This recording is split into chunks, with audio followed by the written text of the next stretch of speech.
Loves. How are you guys?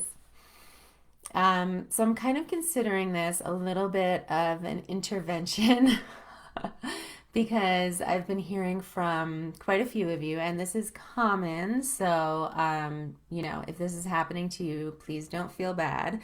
I hear about this all the time from my in-person patients, and um, especially a lot of the couples I work with who are undergoing infertility things tend to find that their relationship can begin to suffer a little bit.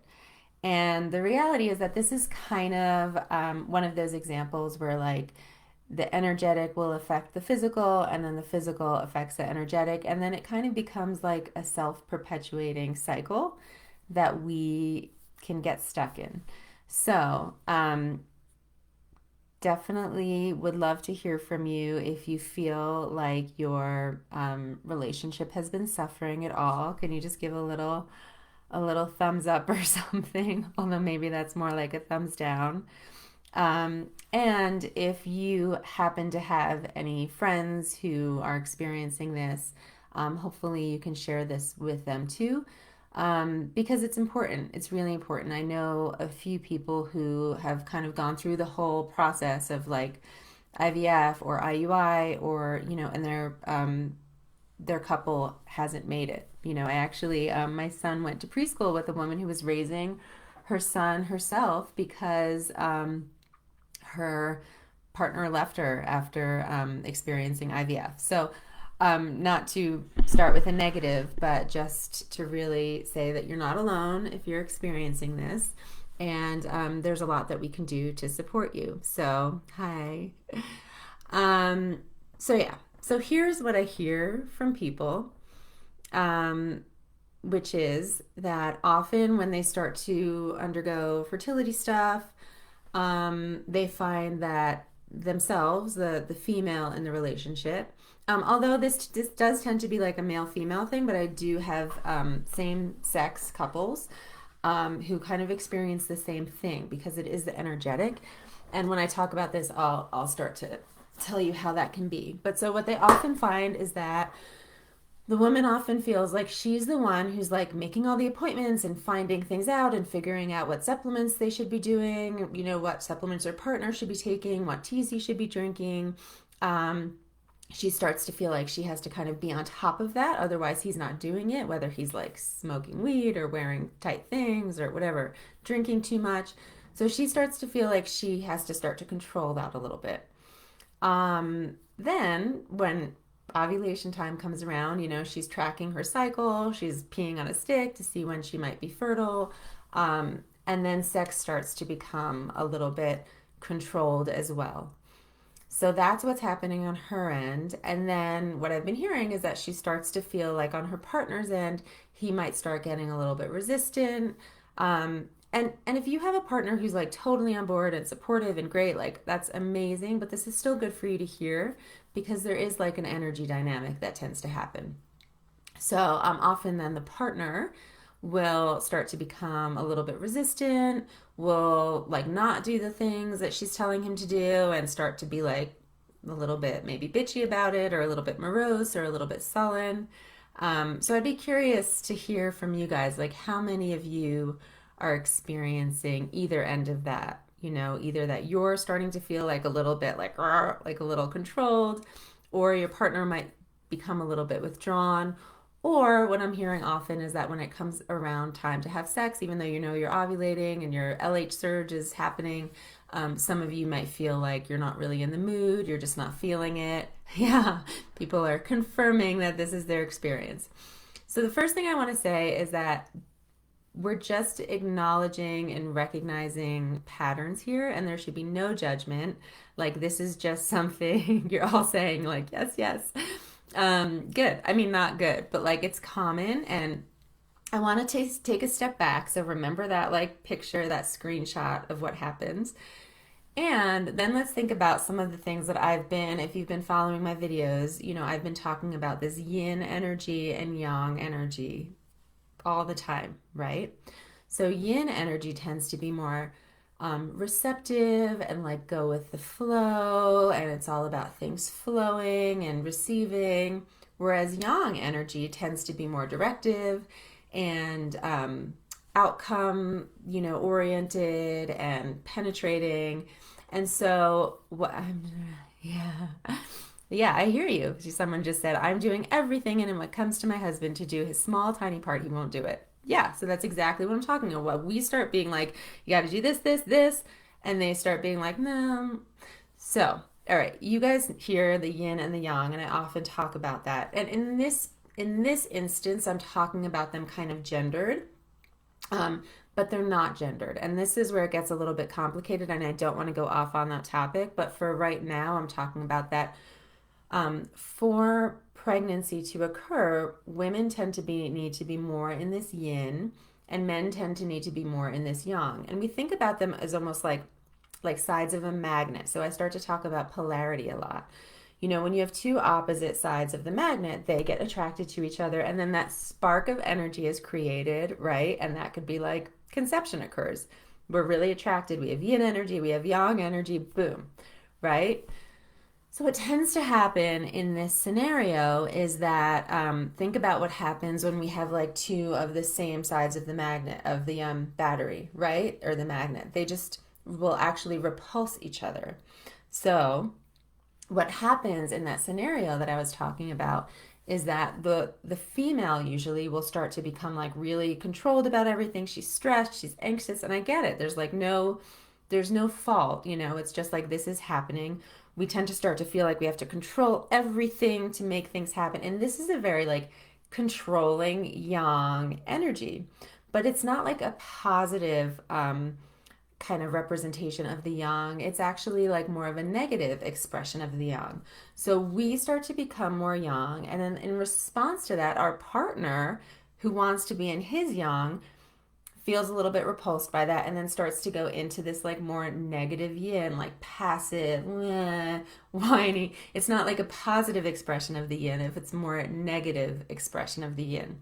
So are you guys feeling this at all? Are you following me? I know it gets a little funny when I start to talk about like energetics. So if you're feeling me, can you let me know? Because I want to make this is really important actually, and I want it to make sense to you. So can you also like give me a little wave if you're feeling it? Um, Also, if you're here live, can you do hashtag live? If you're watching it on the replay, can you do hashtag replay? That's always really helpful for me because I'm still working with figuring out times and stuff. And as always, please share this with anybody. So many people, when they're starting to go through this, start to feel really like alone in their relationship.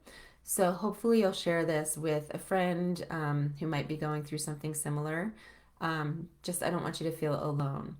So, if you're just joining us, we talked about how women, when this is happening, tend to become more controlling. Like, we got to do the thing and take this supplement and take this tea and it's time to have sex, right? And we start to like lose the passion in life, and we start to not feel connected and intimacy even. And then our partner can tend to become a little bit like, feeling like you're bossing in the around. So what's happening is that instead of these yin and yang polarities, which attract like a magnet, we end up taking on this weird negative yang. They start taking on this weird negative yin. And you would think that it's flipping, so it would still attract, but it's actually like we are a yin being taking on weird yang energy, and they're a yang being and taking on weird yin energy. And so it just becomes kind of flat. And not only do we stop being attracted to each other, we can start becoming repulsed by each other. And then that spark of energy that's needed when you have the two batteries connecting and you have that spark, that's what I consider to be like, ooh, the conception. And some of you will ask, like, yeah, but there's so many people who are like not really meant to be together and they still have a baby. And like, yeah, of course that happens, right? When this happens though, and it starts to become difficult to have a baby or fertility is difficult, there's no reason, it just happens. But I often like to see it as an opportunity to explore why, an opportunity to explore the energetics of our relationship, an opportunity to explore, any trauma we're holding in our womb, any trauma or imbalance we're holding in our body. Yes, people get pregnant without doing that, but I like to see that this can be an opportunity for you to do that. So, does this all make sense to you so far? Because I want to give you a little bit of a solution, but I also want to get a sense of like the yin and the yang energy that are kind of like getting almost like what's the word for it? Like they're almost getting scrambled a little bit, and then like nothing's happening. And we can actually start to feel like repulsed by our partners. And this actually happens a lot even when we're just living someone and we're with someone and we're not trying um, to get pregnant even. Often our energy when we're with someone for a long time, rather than like in the beginning of a relationship where we're like super in our yin and feeling beautiful and we're making ourselves smell good and pamper ourselves and they're feeling really good and feeling macho, right? The longer we're with someone, sometimes that polarity kind of, instead of being here, it comes here and then we stop being so attracted, right? So, actually, I often get a lot of my solutions from the magical, wonderful women who are in my Facebook group. And one of the women there says that she doesn't even tell her partner when she's ovulating. She just like takes some time, takes a bath, makes sure she feels really nice, pampers herself, oils her, like make sure she feels really like in her yin, and then she just like comes onto him and he's into it. You know, when sex starts to become like a chore and controlled, it's like, right, it like stops being positive. So anyway, I'd love to hear your like what's happening in your guys' lives so I could respond to it. Like how are you feeling about your sex life? What's happening with your partner? Do you feel like your partner's on board? Like if you have a partner who's totally on board and being proactive and figuring out what supplements he needs to take, like that's amazing. But often what I hear and what I see is that it's the woman telling the guy like what he needs to do, and it's rarely the reverse. And it's often the woman who's going in for all the appointments, the woman who's getting tested. Sometimes she has to drag her partner in to get his sperm tested. Um, Hello, I really want to hear from you. Um, so, if you have any, so anyway, the kind of response to this, which doesn't feel off. Like sometimes when we're in this pattern of like, we're like this and they're like this, the last thing we want to do is like come on to them because we do, we feel like repulsed, right? And I've been there with my own husband. I get it. Um, but one of the things that I encourage you to do is like step back, remember that you cannot control another person, and like really step back into like, what can I do for myself to take good care of myself today and to make myself feel good in my body. It's almost like you're relaxing into your yin more because this like yang energy coming from you is not, it's not going to work in this relationship. And I've seen so many relationships be sabotaged like this. So many good relationships, when they start going through fertility stuff, this kind of weird dynamic happens and it becomes really difficult to um, you know, come back from this. So I don't want to say, you know, if this is happening, you're never going to recover from it. But like, we do need to be accountable for our side of things. So right now, it's like, of course, yeah, we want them to step up, right? But we just need to be accountable for our kind of things because like telling them to step up is not going to make them step up. So, I would love to hear from you guys your tips for helping yourself feel good, for like relaxing into your yin a little bit, listening to really good music. Just knowing that you're doing whatever you can for you is important. As always, I'd love to continue this conversation, but definitely share with other women that might be going through this. It's great if you and the women you know who are going through this can kind of connect around this. Because often we do want to like vent about this stuff, but just complaining to our partners is never going to have a good outcome, right? So today, my lesson to you is to kind of like really step back, be accountable for your end of the end of things, recognizing if you're getting that like control-y energy, because no man responds well to that, right? Like, do you guys agree with that? Like, we do it anyway. Like, again, like no shame in all of this. Like, even I do it, but like I know when I'm being a bitch and I'm being like, dude, like I know he's not going to respond well, right? So sometimes we just need to like step back, Oh, yeah.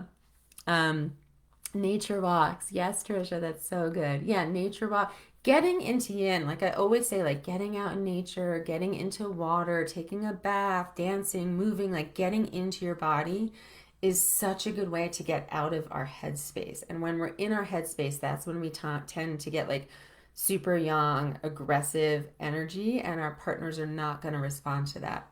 So, taking a step back, like getting yoga, meditation, like anything that gets you out of your head a little bit and into your body is such good medicine for this time because the reality is, like, being in your head is not going to make you take your teas more regularly or make you take your supplements more regularly. It's just a control thing. And I get it. It's easy to want to try to control something that feels so out of our control. But I assure you that this will help your relationship.